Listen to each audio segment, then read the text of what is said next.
facilities, this entire battalion of professional fund managers going around, and a big part of their job is to assure you that you're having a good time. And their smiles were very high watt, and they were constantly sort of inviting people up to the microphone to give sort of almost evangelical testimony to what a good time they were having. You're right, there's something about a mass market luxury cruise that's unbearably sad. What's sad about it? And I have no interest in being on one after listening I to think, this. now again, I'm not any kind of cruisologist, right? So I'm just a regular sort of civilian who is on this thing. I think that I notice the same kind of sadness whenever in my own life I know that there's hard stuff that I'm not dealing with, and so what happens is I'll jack it into fifth gear and begin moving so fast and doing so much and trying to experience so much that I'm really sort of trying to drown it out. What I really wanted, and Harper's didn't want to do it, was I really wanted to follow a couple cruisers back and see what the week after the cruise was like, because the brochures and the sort of mythology of cruising suggests that you return to the stresses of your normal life relaxed and refreshed, and at least in my own experience, the cruise was so completely infantilizing, and there was so little demanded of me that even just, standing in a supermarket checkout line seemed like an unendurable ordeal afterwards. I really like the way you talk. You write about a pleasure and how difficult it can be to really achieve. You write about pleasure in The Infinite Jest, your latest novel. And I'm thinking, one of the things related to that, in Infinite Jest, one of the characters finds that marijuana is no longer a pleasurable experience. It just makes him terribly self-conscious and therefore anxious. And I'm wondering what happens to you when you do something that's supposed to give you pleasure, and that just makes you uncomfortable. Has anybody tried to relate that to the pleasure cruise? Boy, I'm not really even sure how to respond to that. Look, a lot of the impetus for writing Infinite Jest was just the fact that I was about 30, and I had a lot of friends who were about 30, and we'd all, been grotesquely overeducated and privileged our whole lives, and had better health care and more money than our parents did, and we were all extraordinarily sad. I think it has something to do with being raised in an era when really the ultimate value seems to be, a successful life is, you make a lot of money, and you have a really attractive spouse, or you get infamous or famous in some way, so that it's a life where you basically experience as much pleasure as possible, which ends up being sort of empty and low calorie. The reason I don't like talking about it discursively is it sounds very banal and cliche, when you say it out loud that way. Believe it or not, this came as something of an epiphany to us at around age 30, sitting around talking about why on earth we were so miserable when we'd been so lucky. Well, when did you realize? Why did I pick that? Darn good question. So last class we were talking about religion, and this was in Sunday's. So I should have read this before last class because I had the chance, but I didn't. But this is a book review of 3 different answers to the question, what is religion? So a philosopher, a sociologist, and a theologian give 3 different answers. So the philosopher Tim Crane is an atheist. Though educated in a Catholic environment, he has come to believe that nothing exists beyond the world of everyday experience and scientific explanation, nothing transcendent or transcendental. Some people look around and think, this can't be all there is. Crane is not one of those people. That he avows atheism as opposed to agnosticism, right, which means I don't know, does not strike him as presumptuous or arrogant, although of course it is, because how do you prove that nothing exists? Assume that that's the case. He has considered the relevant evidence and arguments as best he can and drawn the most reasonable seeming conclusion. What more is a thinker supposed to do? He is convinced religious believers are wrong, but his qualm is not with them. As he explains in his lucid and thoughtful book, The Meaning of Belief, a Religion from an atheist point of view, Harvard University, 2495. So that just came out. He is more troubled by some of his fellow atheists, specifically those who campaign against religion as an irrational vestige of primitive thought outmoded by modern science. A notable feature of this campaign, Crane observes, has been its general failure to change the minds of religious people. Duh, right? Maybe those people are just foolish, or maybe, as Crane is inclined to think, they do not recognize themselves or their beliefs in the picture of religion under attack. The atheists miss their target because they are aiming elsewhere, and because they fail to understand what religion is, they lack a suitably realistic and feasible way to relate to people of faith, which is to say, most people. In a spirit of reconciliation, Crane proposes to paint a more accurate picture of religion for his fellow unbelievers. Religion is an immense, sprawling, and variegated affair. Any attempt to define it, however comprehensive, will omit some aspects, and most attempts to define it, however crude, will capture something. The nature of the game is what you see as central. Crane resists the notion, common to combative atheists, that the core of religion is an archaic cosmology, beliefs about things like the origin of the universe and supernatural agents, grafted onto a moral code. If you conceive of religion this way, as bad science plus arbitrary injunctions, of course you will think it should be replaced by good science and rational ethics. For Crane, the religious worldview is better understood as the combination of two attitudes. First, a sense of the transcendent, of an unseen moral order to the universe, often known as God. Second, an identification with a community that tries to make sense of the world by attempting to bring its members into alignment with this moral order through a tradition of narratives and rituals. So that pretty well describes an attitude I have towards religion. Crane concedes there is a cosmology here. A belief in the transcendent is a claim about the universe. He also grants that religion, like science, is trying to explain things, but the kind of explanation and the kind of cosmology offered by religion, which does not expect all aspects of the world to be intelligible, or at least not yet, could become intelligible, are nothing like those of science, which strives to eliminate mystery. I don't really see the difference between them. The scientist doesn't feel like everything's explainable yet either. The atheist and evolutionary biologist Richard Dawkins has suggested that the idea of God is a hypothesis about a supernatural agent. I see that in certain fundamentalist religions, but certainly not in the major religions. Ventured as a possible account of perplexing natural phenomena, intermediating in you pray for something and poof, he helps. Right? Well, that's pretty primitive, actually. The God of actual religious people, the source of the unseen order, and is more nuanced than that. Science takes complex or confusing things and tries to explain them in terms of simpler or clearer things. God is not simple or clear. And if we say God is that in which nothing greater can be thought, and that's all we can really say, that's not very clear. Right? It's pretty ambiguous. Religion isn't supposed to be a great, neat explanation of casual forces. It's supposed to be a difficult explanation of the meaning of life. I agree. So, this explanation, Crane contends, is destined to be forever incomplete. Always a struggle to fathom, not because it is missing some key facts, but because it involves attempts to encounter the transcendent. Crane himself thinks there is no transcendent reality, but he knows there can be no proof of this. Given the ineluctable enigma of existence, he believes religion can be a rational, intelligible human reaction to the mystery of the world.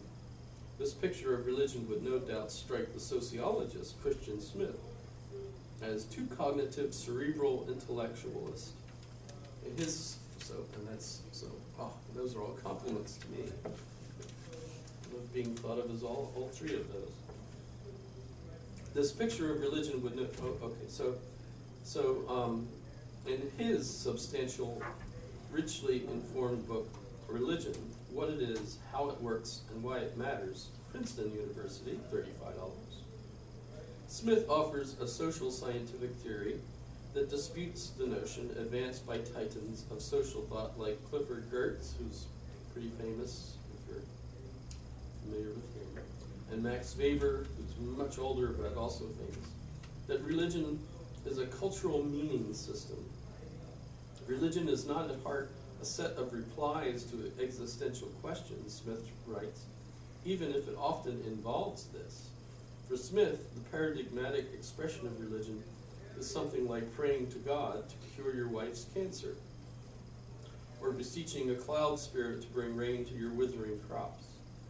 Having surveyed religious traditions across the world and throughout history, he sees religion at its core as a set of culturally prescribed practices that aim to help people access superhuman powers,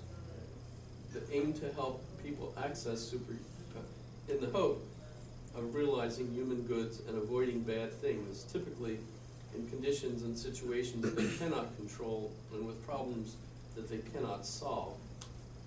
So they're describing really more primitive fundamentalist kinds of religions than the ones that... Well, not necessarily. Because what that reminds me of is Joel Osteen and these churches that were, if you pray and you're good, everything good happens to you. Essentially the same thing. Oh, yeah, well, I'm calling those primitive. Oh, excellent, okay. I was thinking when you said primitive as an ancient. You're right, sorry. No, Go ahead. I'm thinking of that as... Santa Claus. Yeah. So Smith is quick to acknowledge that this is not at all religion provides, nor the sole reason people practice religion, but he maintains it is the central reason, and unlike other things religion does, like providing an identity, which a profession can also do, or seeking existential meaning, which philosophy can also do, it is unique to religion. The methodological hazard of discussing religion at this level of abstraction is the need, as Crane says, to generalize the views of billions of people. Smith hopes to avoid this difficulty by focusing less on subjective religious belief and more on public religious practices, which are more or less objective. This has allowed him, he believes, to focus on what religion is. He distinguishes this from what religion can do, its secondary outgrowths, things like fostering identity, meaning, community, and so on. Though these derivative features are often crucial for the personal experience and institutional strength of religion, they do not constitute its ultimate reason for being. They say that in French, if you like. Rather I say raison d'être. Sounds kind of... Smith's is a theoretical work, but he provides ample illustrations of his theory, including religious traditions that might at first seem like counterexamples, such as American Protestant evangelicism, which stresses the importance of beliefs and attitudes over rituals and customs. In all cases, he finds formalized calls for heavenly assistance, often involving this worldly concerns like financial security and family health, to be central. Worries about things like the meaning of life and the problem of evil are peripheral. If religion could not promise the help of superhuman powers, he concludes, then religion would not exist. At some point in the distant past, of course, religion did not exist. The story of its emergence in the universe and the significance of this story of our understanding of the nature of religion are the subject of The New Cosmic Story, Inside Our Awakening Universe, Yale University, $25, by the theologian John F. Hout. Like Crane and Smith, he takes a generalized approach to religion, focusing on what all such traditions have in common.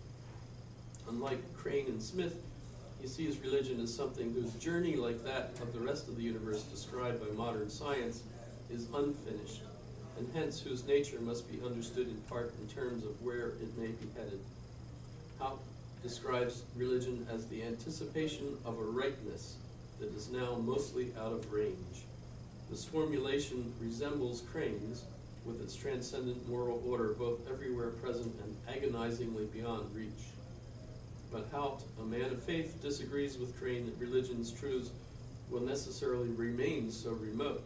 Ever since the Big Bang, we have seen the emergence of matter, then life, then conscious life, and then, most notably in Haupt's estimation, the human consciousness of interior striving that finds its zenith in our spiritual adventures, which brings up David Foster Wallace and his Spiritual adventure on the pleasure it cruise. feels like it's overly mentalizations about mental issues. You know, he's just so wrapped up in what thinking about the meaning of life is and how it seems so disappointing. Seems like he needs a hobby. We've got everything, you know, and yet we're still sad. Who knows what advances in religion the next stage of the universe's evolution will bring? Thanks to modern science, Haupt argues, we know the cosmic story is far from over and can look patiently and expectantly ahead for a possible meaning of it all. Should such a cosmic gift come to pass, it would amount to a salvation of the physical world, not a deliverance from it, a kind of redemption perhaps even an atheist could live with. So I thought I'd just share those three new book reviews right on the topic that we get to cover in the course. And I mentioned this book is a new book out, relatively new. When did it come out? 2017, so that's this year. It's as new as I can figure out, because that's all they say in here. But it says it's a 500-year history of the U.S., and that's the fantasy land, right? So this is the fantasy land, and basically the end of it is why things went haywire, right? Can you see haywire because they screwed up the word, make it look haywire-ish. But basically, an explanation for why on earth we have Trump as president of the U.S. So that's kind of a goal. The war between the states in search of monsters to destroy. Fantastic business, the gold rush. These are chapters I've Covered a lot of ground. Quack Nation, magical but modern. The all-American fan fiction of Joseph Smith, Prophet. So if you're a Mormon, sorry about this. And the First Great Delirium. I'm not going to read much of this, but basically it looks at the citizens of the U.S. and earlier he describes the colonists as coming over because they were the crazies that couldn't be happy in Europe because they couldn't practice the crazy versions of religion that they thought might be true, and so the Europeans said, well, good riddance. And you know, it's like a killing two birds with one stone, because not only are we getting rid of these crazy people, but by sending them there, they're establishing kind of beachheads for our civilization, so to speak. So of course, you get places like Salem where they burn witches and things of that sort. But it persists. So basically, because the founding colonists were of that nature, the crazy nature of Americans persists. And so more religions are discovered, as people disagree with one another. They talk about how the Pilgrims in Plymouth have a very strict charter, and everybody has to believe the crazy things they believe exactly the way they believe them. And so those that disagree end up having to leave, and so they leave and they go start their own religion somewhere else. And then someone else starts still another one, and then another. So it's like hundreds of all these different, slightly different religions, to the point where you have the American invention of glossolalia. You familiar with that, where people speak in tongues? Yes? I mean, just when they speak in tongues, just in general, or is Gibberish. They're in church and they erupt into no, gibberish. I'm just saying that's what that's called. Yes. Yes, gotcha. Yes. Okay. I mean, that's an American. They're thinking that it happened on the Pentecost, so they're Pentecostalists. Because they all want to have that same ability that the apostles did on the Feast of the Pentecost, where they came out and spoke all the languages of the city, so that they can convert people of all different languages. But actually, they don't really speak different languages. They're just basically making noise, etc. But it's a religion, right? So it's an example of the kind of American religion. You've got all these different folks, and you can see where I'm at, Peter. So I haven't gotten to the point where he wants to say. So all this just keeps building up, and eventually leads to people being gullible enough to elect Trump. And It's kind of like, well, again, maybe an oversimplification. I mean, you could make the argument people were going to vote for any president, specifically Obama. Obama didn't accomplish, I don't think, most of the goals he set out saying he would. I mean, it's the same as probably what's going to happen to Trump. I mean, every president does it. They promise this grand future, and rarely do they deliver on it. It's just a presidential thing to say. I'm going to give you the future. Of course you are. You're our president. It's what happened. So technically, we're all gullible for every president. It's not just Trump. I haven't watched this, but Welcome everyone to this session. We'll jump right into this, but I'll say a couple of words about Kurt. I don't go back as far as Walter goes back with Kurt, but I go back pretty far. He was my first magazine editor. Everything I've learned about magazine editing, I've learned from him, so The Atlantic is in trouble. And Kurt, as you know, I mean, a lot of you have seen Kurt here in years past, co-founder of Spy Magazine, editor of New York Magazine, where I met him and worked for him.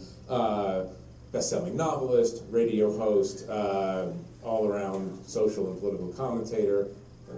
We're doing fine, right? That's enough. Husband, father, American patriot. Yes. We'll get to that, actually, the American patriot question. Okay. And he's written a fantastic new book that will be out shortly called Fantasyland. You saw the name of the program. And I'm going to let you take us through a little bit of what you've discovered.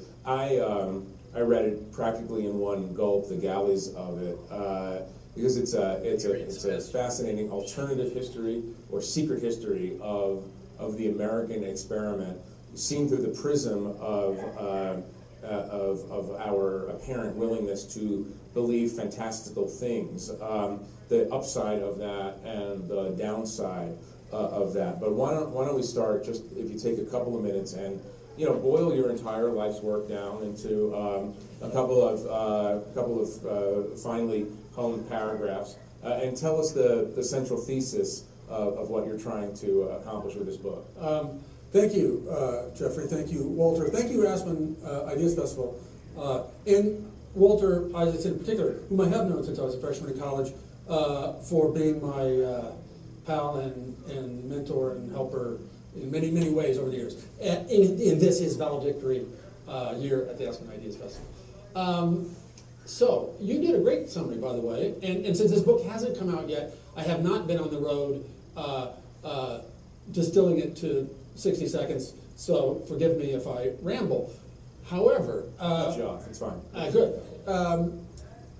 Yeah, I began with several smaller ideas. I've been fascinated for years why, for instance, the United States, people in the United States are so much more religious and flamboyantly religious than the people of any other country in the developed world. That always interested me.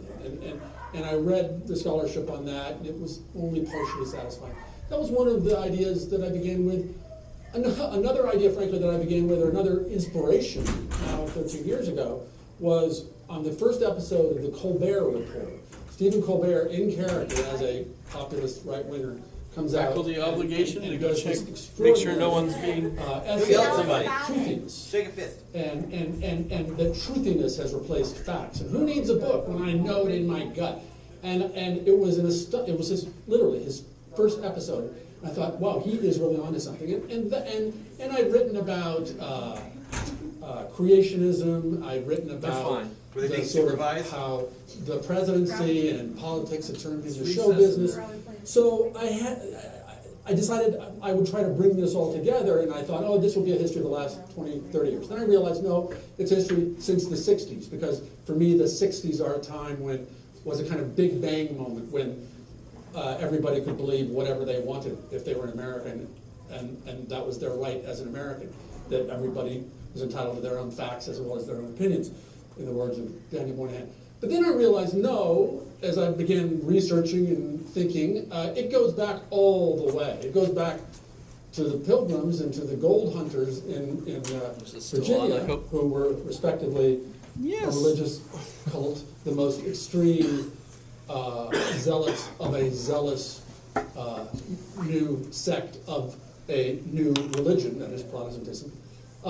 And the gold hunters who hunted for gold where there was none in Virginia for 20 years before they decided to face facts and grow tobacco.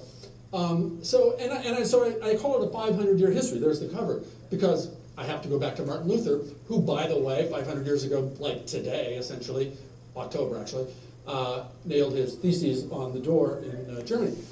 Because it's a kind of extreme version of Protestantism, an extreme version of money love, an extreme version of entrepreneurialism, an extreme version of show business, an extreme version of a lot of things that have made America exceptional in the meaning of good. Exceptional means good as well as peculiar.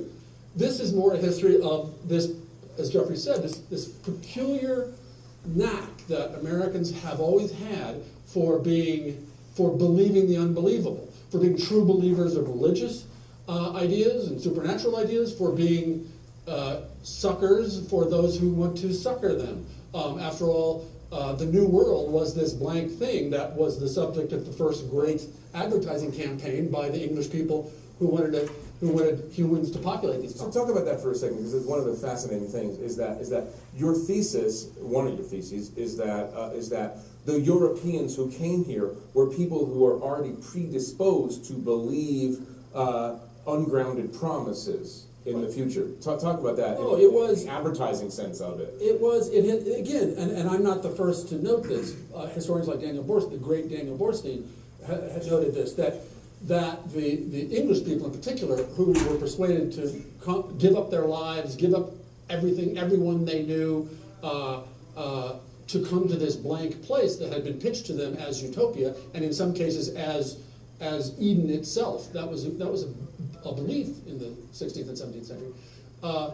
They self-selected. We, the original Americans, self-selected. The original white Americans self-selected for credulity, and kept doing so. And you've shared with me some stories about later immigrants that it is often, yes, it's the believers in greatness, and I can make myself, and I can reimagine myself, and I can get rich, and I can be free, all those good things, but it's also it has self-selected for suckers. So America is a country of the grifted and the grifter. They can't have a country with one without the other in a kind of way. And I'm not introducing the obvious. So this is pretty cool. I'll share this with myself so that I don't lose it. So it seems to me, and like he almost said it himself, everything he's describing is just opportunity. Because one of the reasons people immigrated to the U.S. across all of those hundreds of years was because there was no opportunities left in Europe. It's almost like he's speaking the perspective of the landed gentry in old Europe. You know, oh yeah, just let them go. They'll believe anything. You know, and the reason they came over here is because they had the freedom to start a new life, and they had the freedom to start their own religion, no matter how crazy they thought it was. I could see it going both ways, because in a sense, when they were leaving Europe was when Europe was becoming modern, and all sorts of things were blossoming as opportunities. The first reading in the text is Hume, who is the skeptic of skeptics.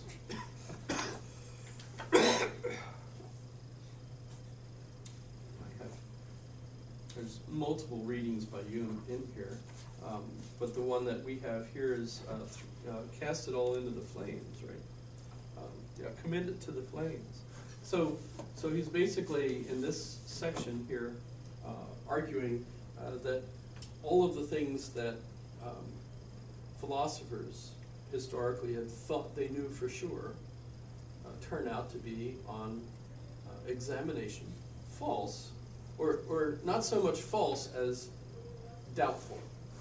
So, for example, the cosmological arguments that we talked about last time by Aquinas. Right? So, that there has to be a chain of causality, right? I can't have a toaster unless someone made the toaster, right? And I bought it at a store. All those things.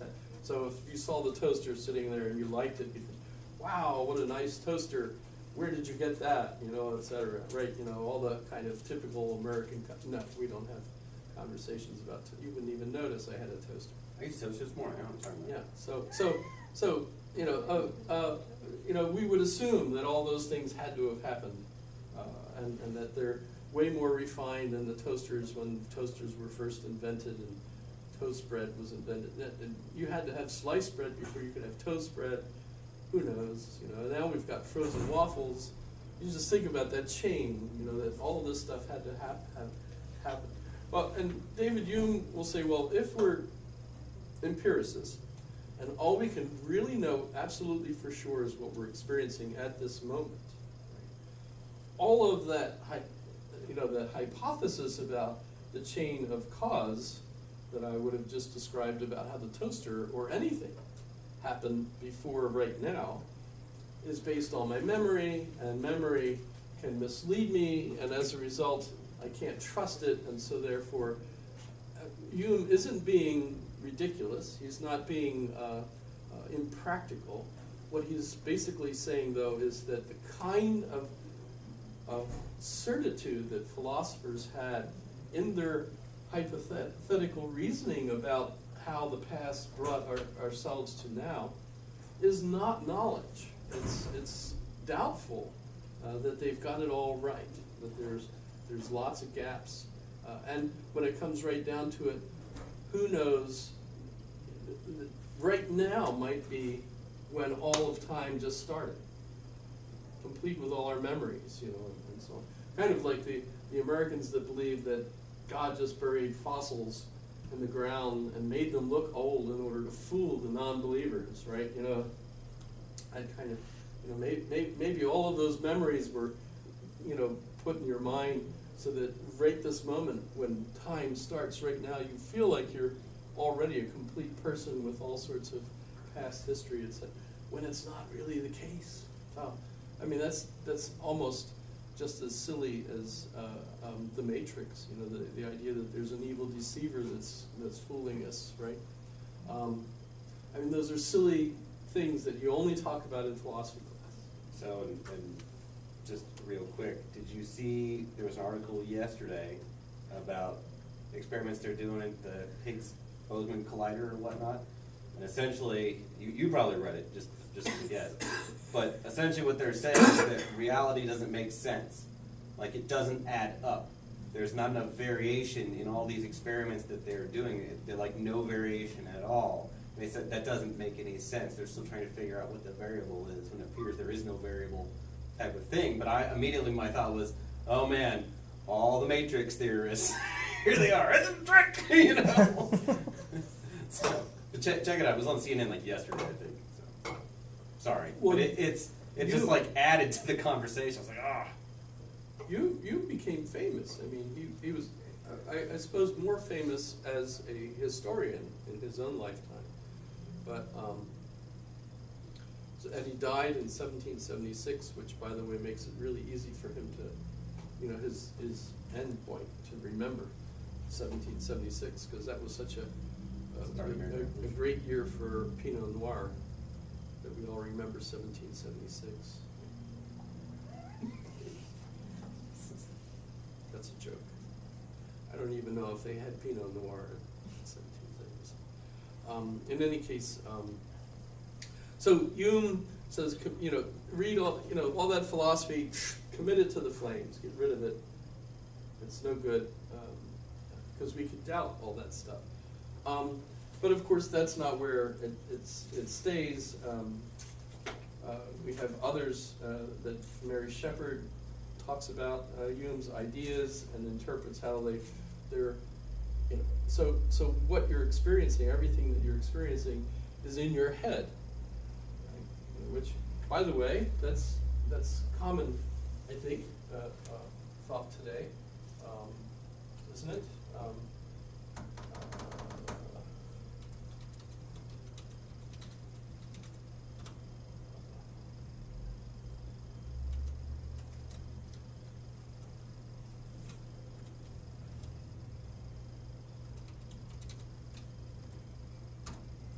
Remember this scene, I think.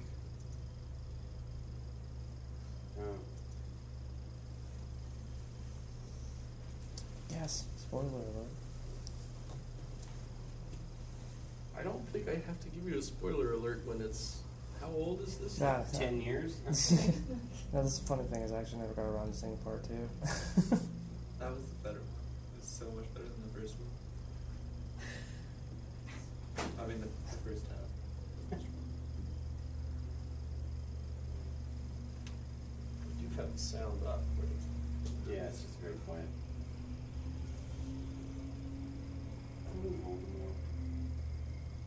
Voldemort, Voldemort.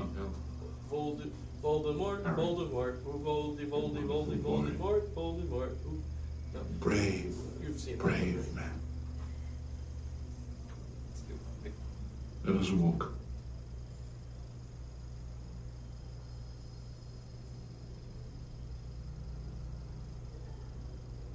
Professor, what is that? Something beyond either of our own. A part of Yes, Voldemort the- sent here to die. Subtitles And exactly where are we? almost always screwed up. I was going to ask you that. Where would you say we are? Well, Watching one of my own. it looks like King's Cross Station. Only cleaner. Without all the trains. King's Cross, is that right? This is, as they say, your party. This is your party. It's all in his I head. expect you now realize that you and Voldemort have been Voldemort. connected by something other than fate. Since that night in Godric's Hollow all those years ago. So it's true then, sir. A part of him lives within me, doesn't it? Did. It was just destroyed many moments ago by none other than Voldemort You're himself. hearing impaired, and you're trying to get the text. You were the whole Just from crux this. he never meant to make I'm Harry. so confused. No periods, no commas.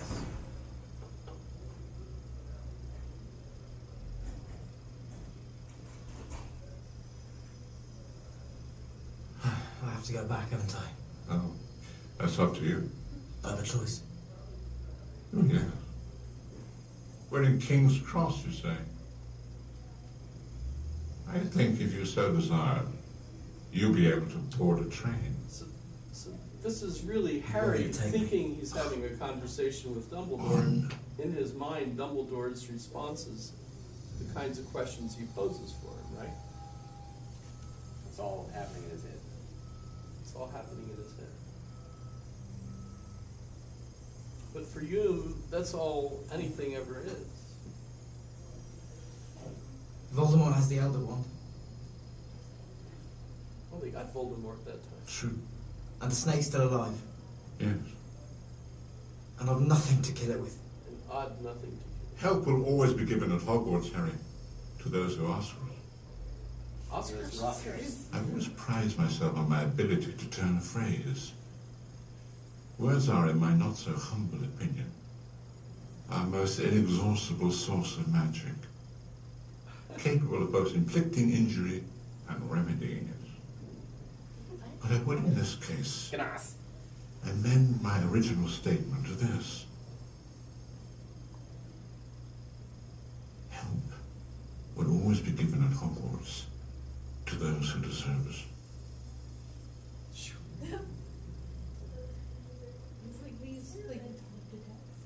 Do not pity the dead, Harry. Pity the living. Pity the living. And above all those who live without love. Professor, my mother's Patronus was a doe, wasn't it? It's the same as Professor Snape's. It's curious, don't you think? Actually, if I think about it, it doesn't seem curious at all. I'll be going now, Harry. Professor? Here he goes. Is this all real? Or is it just happening inside my head? Of course it's happening inside your head, Harry. Why should that mean that it's not real?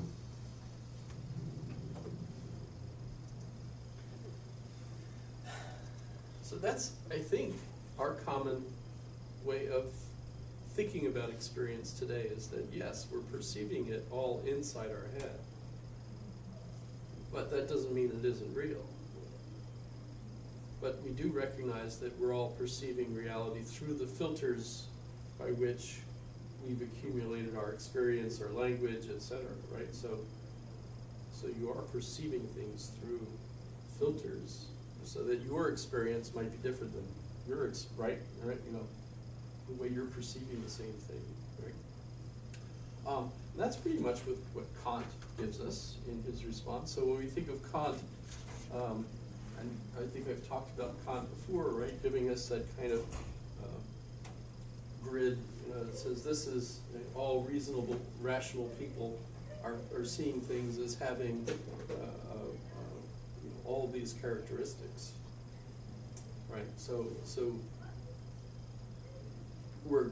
our common humanity, our shared common humanity, as a result of our all having those same kind of rational coordinates that line experience up. And so in a sense, that's what Kant absolutely feels is his main addition to philosophy, is recognizing that. So, and in this section here, he talks about being a transcendental empiricist, in the sense that, well, so that doesn't mean it isn't real, as Dumbledore says. Of course it's happening in your head, but why would that mean it isn't real, right? But it's still an important thing to recognize that appearances are based on those filtering systems that you've accumulated that are also part of your culture and so on. So if we're thinking about Kurt Anderson's Fantasyland, or if we're thinking about the definitions of religion, what we see is kind of a intellectual game that people are playing that transforms the way our filtering system works, right? And so when we're thinking of David Foster Wallace and his we might say just over intellectual thinking about thinking and how important meaning of life is to everyone and so on, he's literally taking this to one more step, the step that really is contemporary with our own search for meaning, is that we realize, oh, it's a game, we're playing this game, here's all these previous explanations for meaning, wacko religions, more rational religions, atheist, religions, atheists as a science and not a religion. You know, we've got all these different games that are being played that are competing with one another. What gives us the reality anymore at the level of discourse that we've reached with this? It's not like we can reach out and say, okay, well, so, aha, this particular approach to religion is the better one. Because why? Why would it be better, right? You know, is it more popular? Are there more people reading that book? It fits with more people's experience. No, actually, they're beyond most Americans' experience, because as I think most of them all say, most Americans are pretty wacko when it comes to their religious beliefs. I mean, if your Sundays are not quite Sunday without a snake around your neck, right? There are snake charmers, right? I think of, did you see Religulous?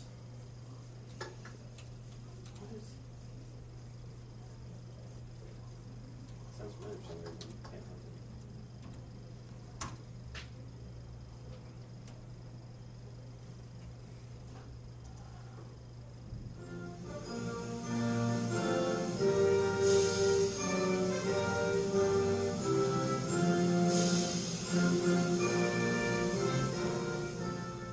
Can't share your faith effectively and biblically, to be able to reason with people, learn to circumnavigate or go around the person's district. I mean, you're a senator. You are one of the very few people who are really running this country. It worries me that people are running my country who believe in a talking snake. You don't have to pass an IQ test to be in the Senate, though. Wow. I think there's an ironic pause there, as you might have realized that was a dumb thing. Many things that are in Christianity that are not in the Bible, like original sin, immaculate conception, the virgin birth is only in 2 of the Gospels, popes. Are you worried that these things came not from the founders, the people who wrote this book, but from, and this is indisputable, but from men, from human beings who came after? And when I say men, I mean people with penises. Write your biggest check and send it in. We got people on welfare that's got enough faith to make $1,000 now. Ain't paying it. I want to be in the green one. What I'm about to say is revelation. I got it on DVD, and I have it on DVD, and you need to get this. Hallelujah.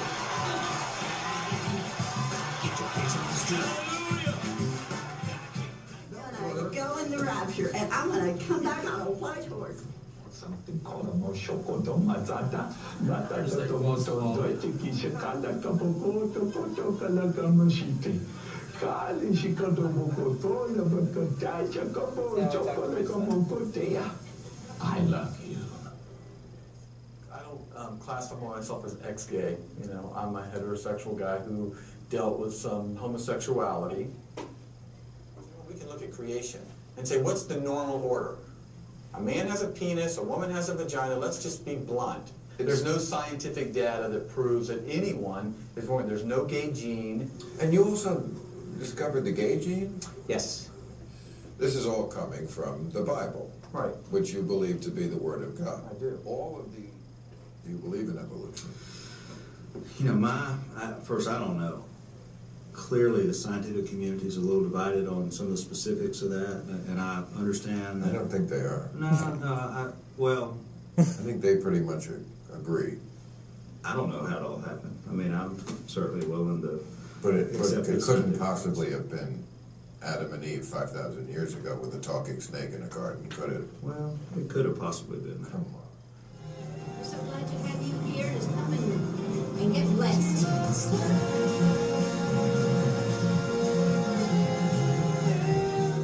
We are here to teach God's word. We're in a spiritual warfare. We don't push our beliefs on people, but we do make them available.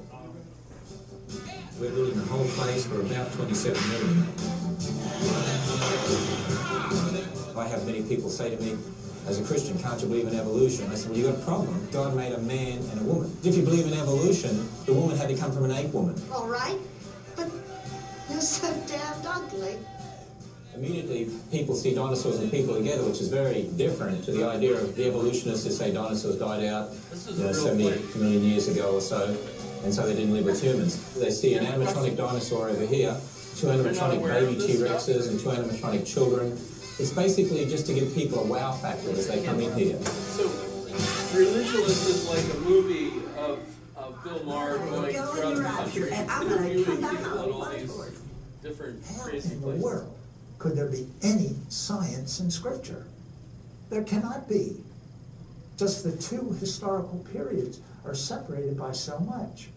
The Scriptures are not teaching science.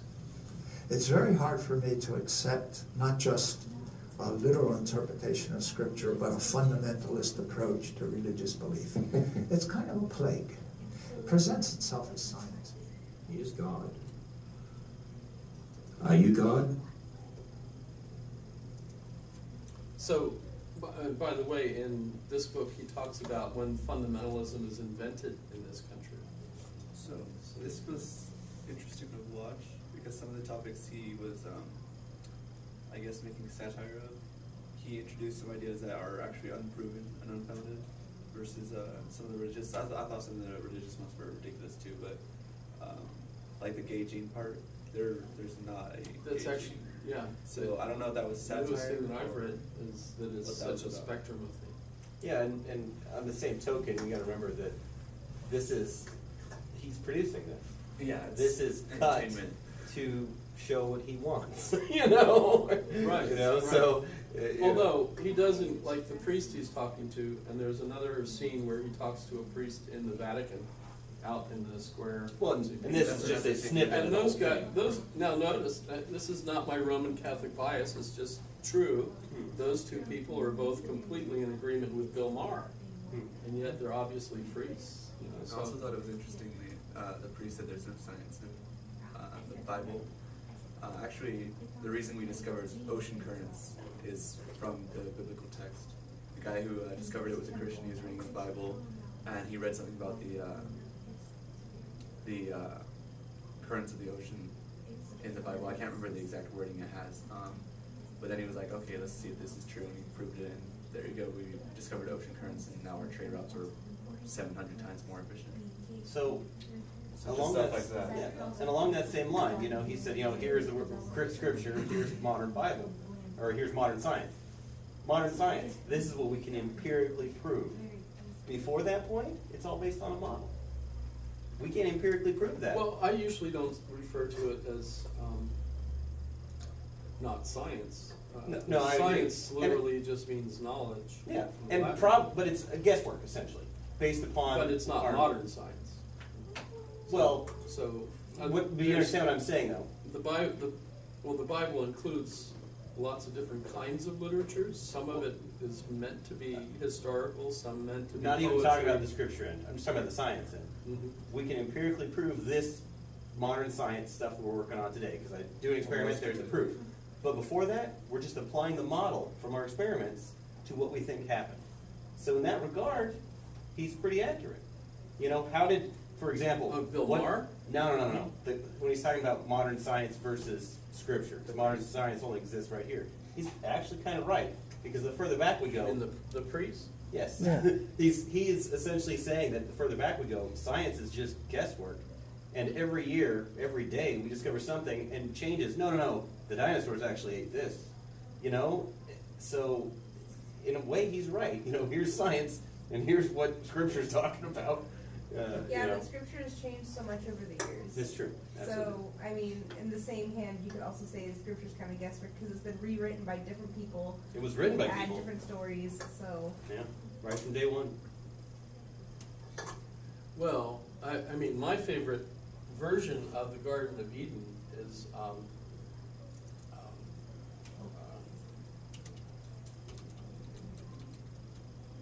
Eve's diary.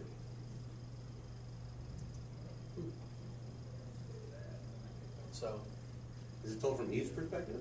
yes. That's pretty awesome. I didn't even remember this thing. This is Eve's diary. Saturday. I am almost a whole day old now. I arrived yesterday. That is as it seems to me. And it must be so, for if there was a day before yesterday, I was not there when it happened, or I should remember it. It could be, of course, that it did happen and that I was not noticing. Very well, I will be very watchful now, and if any day before yesterday's happened, I will make a note of it. It will be best to start right and not let the record get confused, etc., etc. So this is absolutely wonderful stuff. It's so good. Yeah. The only thing is, an awful lot of Mark Twain, when you read it, you have to wear one of those wrestling belts because otherwise you could injure yourself. It's quite serious guffaws result from some of this. Eve's diary. And by the way, not to leave Adam out, Adam's family papers are also so. So, for example.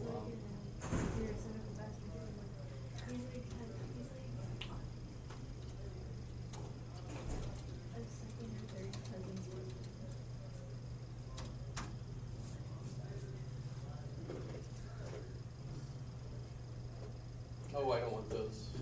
That's different Adams. Did I get 2 Ds?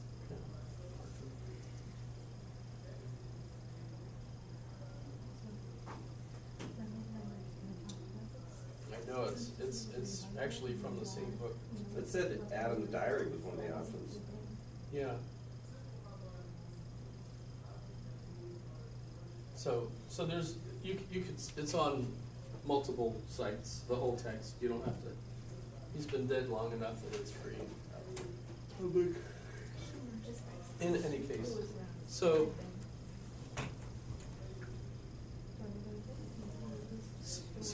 what I essentially was planning today was to present Hume and his skepticism, which wins basically. So when we go back to prior to 1776, when David Hume died, his arguments are considered winning arguments today. I mean, a lot of people weren't persuaded at the time, but David Hume is read by Kant. Kant interprets Hume, we say correctly, and recognizes the force of his argument and realizes that metaphysics has kind of been done away with thanks to David Hume, so Kant literally has to rescue metaphysics, where it seems like there's no point in doing metaphysics anymore. But he succeeds, and it's the Copernican revolution in thought, he says, because it takes us.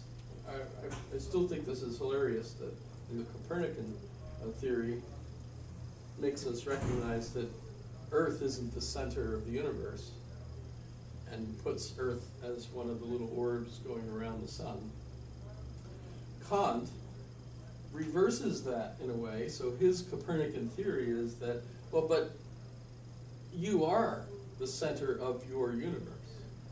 Everything's going around you. But there is a structure by which you perceive that universe. And that structure is what enables you to see it. Right? Remember, the phenomena is lit by your own lantern, right? So without your language, you wouldn't have the words in order to frame things in a conceptual schema, and that language has certain characteristics that structures your thinking that way. Still puzzles me if Samoans can do Aristotelian logic, because remember the one Samoan that I had in logic class could not see the difference between all horses are animals and all animals are horses. It seemed pretty obvious to someone who grew up speaking English that those are very different, right? So, I mean, so that you have two sets of things. I'm saying here's horses, here's animals. It's pretty easy for us to say, okay, so there are no horses that are outside of the set of things that are animals. They're all in here, right? They can be both.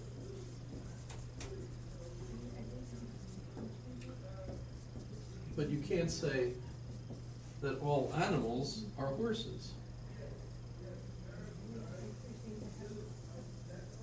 This is false, but this is true.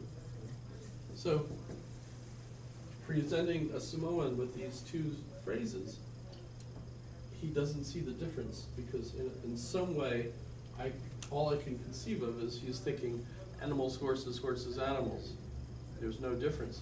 I think that the problem is the Samoan language, as far as I understand it, doesn't have the verb is. So in Samoan, you're not able to say this is that.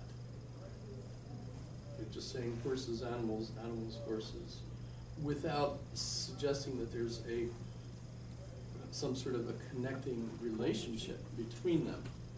And yet, this individual was speaking English, broken English, but had been living in the US for about 15 years.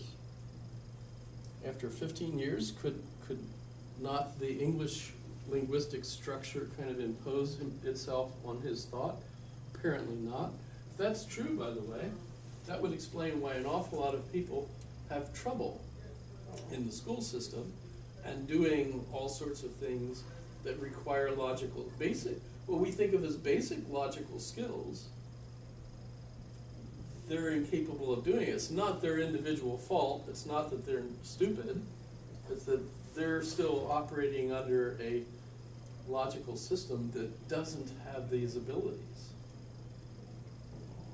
And it seems to me that there ought to be some way of inculcating that in the minds of people that are trying to learn English. And when you're teaching them English, do you know the logic behind our language that you're trying to get across to them? I really should go and experiment, find out what language training is available and how things work. I feel like if you were able to reword that into a way that I feel like if you had reworded it into, well, are cats horses? I feel like maybe the student might have gotten it a lot quicker than just being confused as animals, horses, animals. Just trying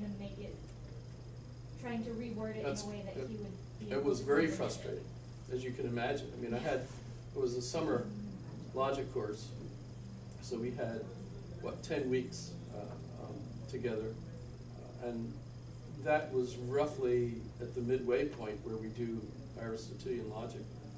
And once I hit that, and he was getting all of it wrong. All the syllogisms he was getting wrong. And, it was so frustrated, he couldn't figure out what on earth I was talking about. And we basically narrowed it down to, he was thinking in Samoan and translating into English. And Samoan didn't have the logical framework of the Greek traditions, right? The Western language skills, which English has. And I've already read, prior to meeting him, that Chinese has this problem. And Chinese philosophers themselves will say, and it seems, how can you do this?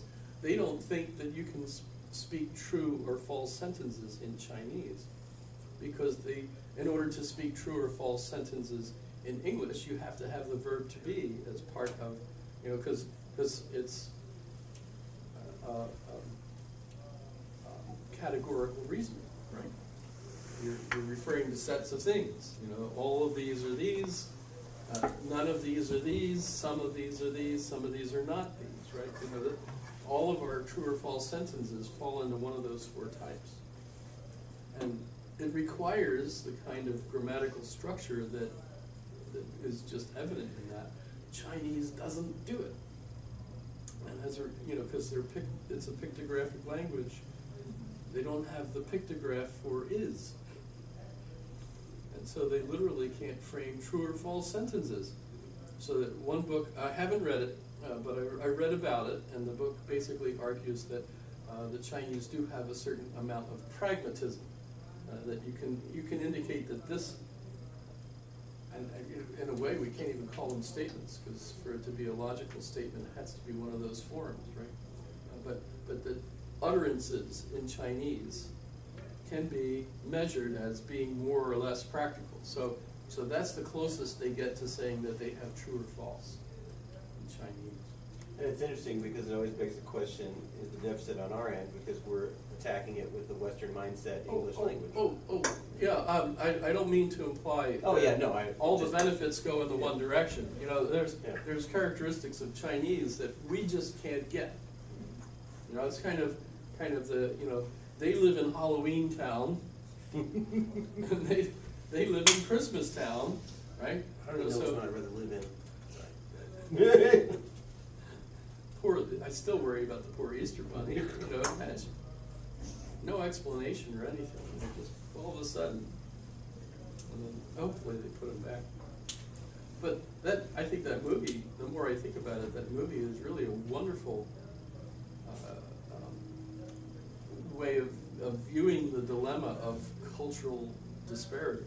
You know, and just, even for, you know, a child, you realize there's just no way that, right, you know, that these Halloween Town people can understand what Christmas is all about. Because they're still viewing things through scary and, you know, unless you're scaring the person, you know, then what's the point of it? You know, whereas, and Jack can't grasp that. In the same way, there's characteristics of Chinese culture that we just can't appreciate. I don't know how we would get around that unless you study Chinese for at least maybe 15 years. You know, that's the one monk that wrote a book about studying Buddhism for 15 years. And now he's an expert and so on. Well, okay, so you can basically immerse yourself in that culture and you can learn things and then turn around and point out to us impoverished Americans that we don't get it. And I appreciate that would be the case. I'm not prepared to go spend 15 years living in China to try to learn what I'm missing. So they say that you're only fluent in a language, and maybe if you're Russian, make this happen, so you dream in it. 7 years. Uh-huh. 7 years is basically... Is that the academic standard? Yeah, basically. They say after about 7 years you're pretty fluent in the language. Are you dreaming in it? You know, are you dreaming in it? Well, yeah, at that point, yeah. But you can start dreaming in it early on, like Japanese. It's like, I started after There's also within academic year and a half. There's a reverse pyramid scaling. And so this is in French, and I can dream in this.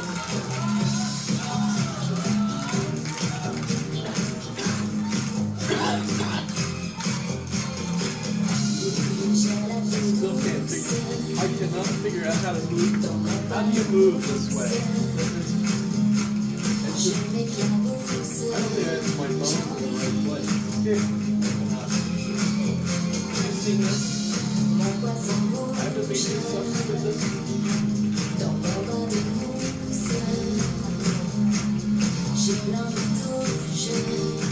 She sold more records in this country than in any other country. She's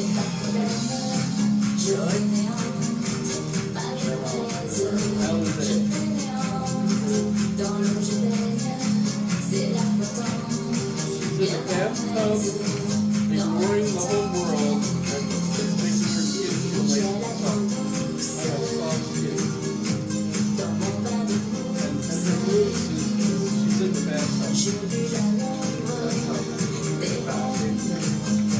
And she's sitting on her goldfish. Really? She's sitting on her goldfish. Also, French goldfish is a red fish. You see her fish is red. Have you seen her fish yet? She's famous for her goldfish.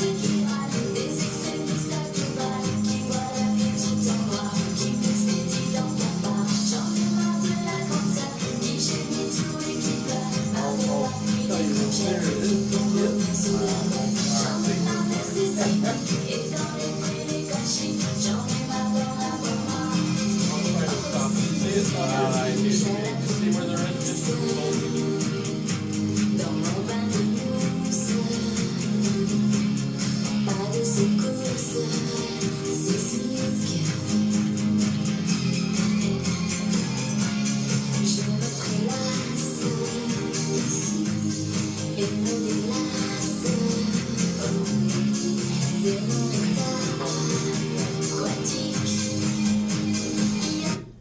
see it? It's Uh, right there. But when you as she matures, that's one of her early ones. She was I think this is her very first where she sings.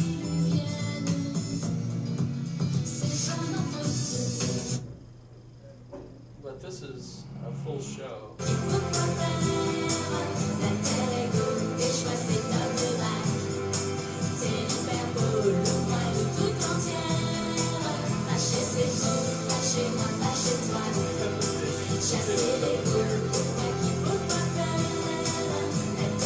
So I've sat at home with my goggles on, watching this for like an entertainment. That's kind of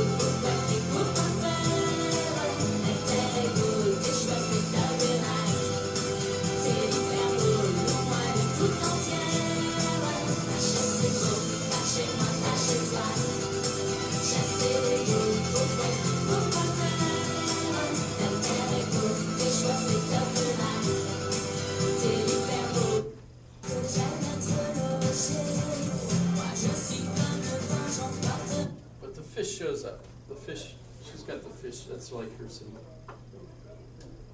She's actually not French, she's actually, what's that island? There's an island south of France where Napoleon was for a while. Not Elba, the other Crete? one. No, Corsica. Crete's- Corsica. She's Corsica. Yeah, for the boys. She's Corsica.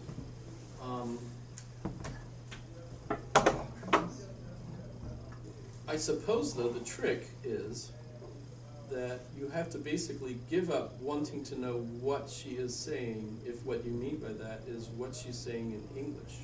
Oh yeah. Right? Oh yeah, direct translation. Yeah, you eventually get to the point where you're not translating, you're just listening. Yeah. And you're fine with that, right? Well, That makes sense? Yeah, actually, learning Japanese was one thing you have to do. That was like a stumble block for me, was because you sit there and you try to translate everything back to your primary language, which is another thing with, with linguistics, you just kind of learn those nuances. But, yeah, I eventually, when I started getting, Japanese started clicking once I stopped sitting there trying to do direct translations, because they don't match. So you just basically responded to it without translating it?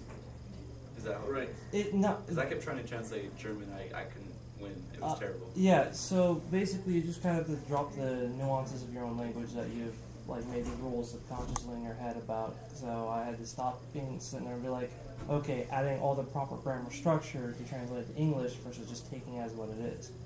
Like Genki desu ka, which is translated to English is how are you, which is fine, but then there's other things that just don't go well, like supa ni iku.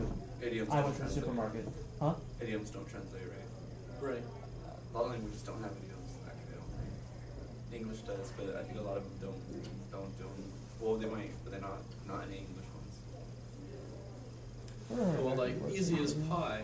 Yeah, that would confuse people very badly. Yeah. Piece of cake. Time Magazine did an article on how alcohol helps you speak a foreign language.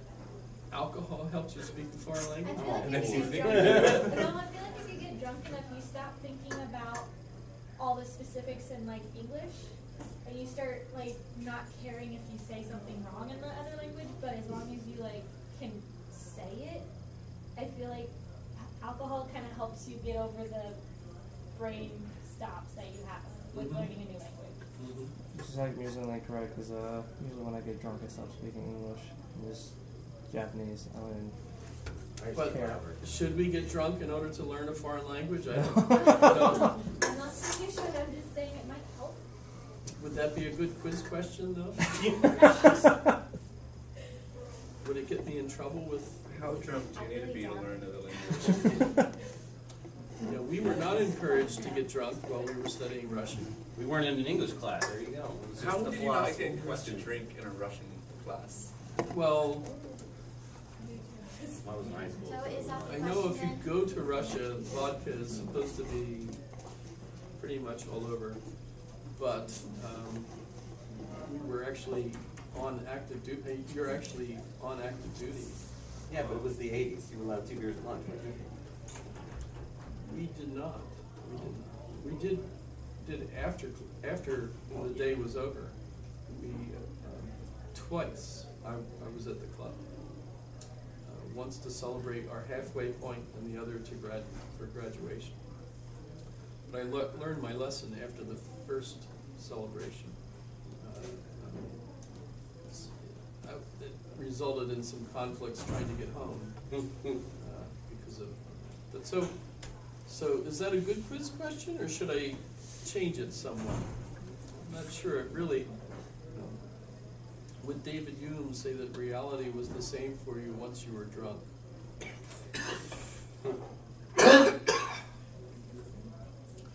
Because being drunk, what you're suggesting is being drunk helps you change your filter, so that you're not paying as strict attention to the imposition of your culture or your language. Well, there's actually been, I mean, it's more pseudoscience, so bear with me, but That's all we deal with. Yeah. There's been some, I guess, recent programs with hypnotism to affect the subconscious to stop smoking and lose weight, bad habits, stuff like that. I wonder if you could use that to help learn another language as well, because your subconscious mind, once you actually hypnotize somebody, it's not like, oh, it's a spell or something. It's just once they lower their guard and you have access to that, you can introduce like a specific concept and overwrite ones that are over there, because it's the back of your head, you can't really access yourself, and so if you can, it's pretty cool stuff. I have a question about that, and I'm not sure you're going to be able to answer it. Probably but probably not. But if you had taken 1 to 2 years of a language, and then you were hypnotized, and the hypnotist told you while you were hypnotized you can speak this language, when they bring you out of hypnosis and then they say or snap their fingers or whatever happens to bring you back to it, would you be able to speak the language fluently? I'm not sure. It's probably possible. Well, but unless you had the vocabulary, you have to still learn the vocabulary. Yeah. But that's what I'm saying. If you have previous knowledge of 1 to 2 years of study with this language, would you be able to speak it fluently? I think a lot of it would come back. Just my gut feeling on it is that a lot of our hesitation is due to our being afraid we're going to be wrong. Consciously, yeah. And in a sense, by being convinced there's also that you're not wrong, and what you discover is that there is no absolutely correct way to say anything in any of those languages, and so you basically just get along. There's also the problem of how when you learn a different language, your mind changes. And I'm sure you've heard about it. It's like flipping a switch, right? You switch from English to Japanese. There's parallel speaking, trees like in your head. So we're going from one to the other. Having multiple languages, that might actually affect how you were hypnotized. So it might make it harder or easier. I'm not sure, but that could be a problem there too. It'd be interesting to see a study on that. I mean, like even with everyday talking. So would being drunk make what was the question? Would being drunk make learning languages easier? Yeah, I guess that's right. Make drunk? I was trying to connect it to the whole change of culture thing. I mean, what if Jack had gotten some of his friends drunk, would they have had a better chance of understanding Christmas? I don't think so. They'd have had to visit. They'd had to have visited Christmas and got a better sense of it. In the same way that you might visit France and you get a better sense of what France is like. It's just, I don't know, language is definitely like a different mindset, because haven't there been like head trauma, and then that person who has had experience in a different language, and that's all they speak from that head trauma, you know, and then recovery, and then they I go haven't back heard of to that, but the that's- normal, I've heard to their that. There are original cases language. where not even a language, something they've never said will get hit on the head really hard. All of a sudden they wake up, they can play piano perfectly. Never played a And day then in their that's- life. Well, So that's just music is crazy. Yeah. I mean, I can see the conversion there. So Figure out where exactly you have to be hit on. Yeah, I was gonna say hit. Bring a hammer to school next time. Just keep hitting until I can play.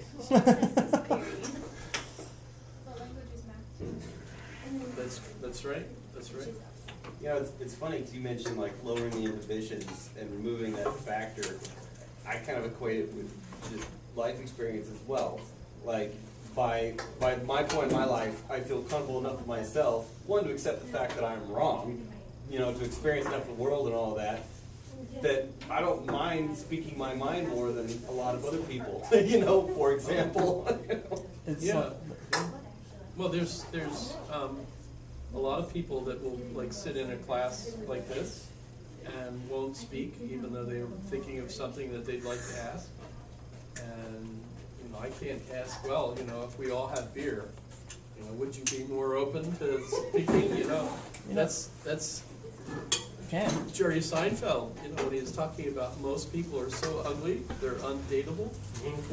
And Elaine says, so how do you explain all the marriages then? He says, alcohol.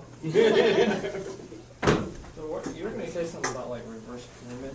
I'm sorry, what? You were going to say something about reverse pyramid when it So comes to was language. I surprised last class? When I was taking the night German in high before school, I'm Christmas? stuck in it still, but there's a reverse pyramid they have for skill in languages.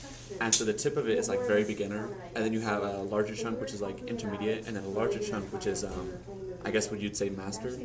But then above that, or no, that'd be fluent. Above that you have master, and even in people who speak, like I've only spoken pretty much English my entire life, right? I would not be at the top huge level of the pyramid, which would be master. I'm fluent because it's the language I've spoken my entire life. But I wouldn't be master. Very few people are actually masters of the language they even speak from birth. Oh, yeah. So, I mean, Japanese have proficiency tests. Well, and like, there's a lot of if you're talking about theologians like master of in actual languages. Japanese would know like the 4,000 plus kanji, but the average Japanese person does like 2,000. so there you go. Yeah, it's definitely interesting. I never thought of that. I would have assumed like somebody who spoke their language from birth would automatically be a master because they just inherently know how to speak it. But you know, linguistics class would definitely actually be an interesting thing. I don't know if you've taken it yet, but you learn some like how as a child during development, how you catch on the language rules without your parents telling you, and you start formulating these ideas. In fact, I'd almost say have you revisit, because you said you got to a point in Germany and you just couldn't like, German that you couldn't like get past revisit, and go back and look at that in a different mindset, because that was basically the breaking point for me. It was like I can't understand this, and then I just stopped trying to sit there and have direct translations in English and just started accepting the way it was, like Suban Niku as store go versus like I went to the store and adding all the extra English, you know. So when I'm translating for someone, of course, I'll sit there and think about it like, okay. what would you say in English versus this? But it's not an exact translation. Yeah, it's almost like I learned it as it is in a phrase, just like Genki as how are you, and then Genki desu is just a more polite version of how are you, versus sitting there and be like, okay, well Genki directly translates to, because in Japanese it actually means it's also interesting healthy, that health, but the nuance of when it, you're I don't know if nuance is the right word. Basically, though, even though it stands for health in Japanese, it is used as how are you. At the same Are you in time. good health? Yeah. Well, that'd be a standard greeting, I guess. Old fashioned would it work? Yeah, Yeah. I can see that. So it's translating. Are you a translator? Do you do that? Anything? Oh, I'm their planning way of on understanding. when Because I that's get such a fluent that's enough. just such a cool career. Like the way you. Yeah, when I was looking at it, it was just the whole like, how is this going to happen? What, like, how am I going to do it? And now it's just like, you know, when I was sitting there trying to think of, well, how am I going to translate? How does it happen? How do you learn? It just kind of just happens. And it's just like with English. You're sitting there speaking English, and like whenever someone says, "How are you?" to me, even in English, it gets instant. Also, there's almost like a different part of my brain also has a Japanese word just pop into my head at the same time, or I'll sometimes cross Japanese words in English because sometimes Japanese words is just easier and shorter. Like mosquito in Japanese is ka. And even if you're, Just you kidding. say you So believe sometimes like I just, like, something that happens in the cop. past, it's still a religion. But, How it's long just have you not spoken common Japanese? now. And how long did it take And you to so learn? it just brought on like a lot of Well, I'm interesting not topics familiar of like with it. how I've science definitely really forgotten a does lot, mainly relate because to I've been religion. focusing my It's just core a lot of classes, but I people feel like don't when I want go back to it, time I'll to just develop pick it back up, because because I was, everyone is kind of black and white with it. I don't know, I had about 2 years to study. Well, when I it started seems to learning me that after the more like languages you speak, the more tools you have, Mhm. 2 semesters. the more Yeah. effective you can be. Did you take those back to back or? Yeah, On I every was taking them level, back to really. back. Now I've had like, But it is, you know, but the more languages you have, the I more haven't taken confused Japanese you class in get. like a year and a half, 2 years. So Also, like, you know, I so, need to get you know, back when on you the say, horse, oh, I I'm starting need to my forget, because I wasn't at that umbrella, level where, Zomtic, you my know, ring Sticks sticker, really my- hard. well, because you know, even college doesn't give you. I think my, college maybe gives you like the middle high what's the school. 'Cause French- obviously immersion is the best way to learn it. But Yeah. when I French did fluid when I is did go to raised Japan, even Parasol, after that's for the sun. Mhm. after a break from Parasol. Japanese and Yeah. got, went For there the and started sun, seeing the so- kanjis everywhere, everything was starting to re-click. Even though I was like, Parafluid. oh yeah, that's what that kanji meant. That's awesome. But you would ask me, Reagan, hey, sure. what's It's this kind of kanji? funny Like, too. but then as soon as I went there, I saw the kanji, like, oh, I know what that means. Yeah. So it's harder to articulate it, but you would understand inherently, like, oh, that's a warning. Don't go over there. But you wouldn't exactly be able to articulate it. Kind of. Yeah, sometimes, because it's like, oh, I recognize it. I recognize this as to stop, but I don't remember the word to stop. Which then I, re-looked up and was like, oh, come The on. French have Yeah. different kinds of umbrellas. Yeah, I'll probably. We're a richer country, so. I might try learning German again, but I think I'm going to switch to Spanish first, just because it's more widespread spoken. Yeah, I think it's a lot easier too, because a lot of it, and I think a It lot of translates pretty Spanish easy too, I in think, English. actually. Because I mean, the three you know, major of English use was that what, for the ring. Spanish, French, and The there's, bumbershoot. Germanic. The British call it a bumbershoot. I think was the main three components of English. Sorry, did I just? Yeah. It's well, definitely fun. Latin. That was part of the same. Greek, Latin. Yeah. We just steal everything in England. Yeah, basically, and don't change the spelling. Take care. And I have a friend who always calls it a bumbershoot. I always think of it as an umbrella, which is Latin, which is weird. It's funny how many words. Yeah, I can turn are it off. Latin. Is it still on? Yeah, it's on. Well, I can turn it off. Oh no, I didn't mind. I was actually seeing it was still on in the recording.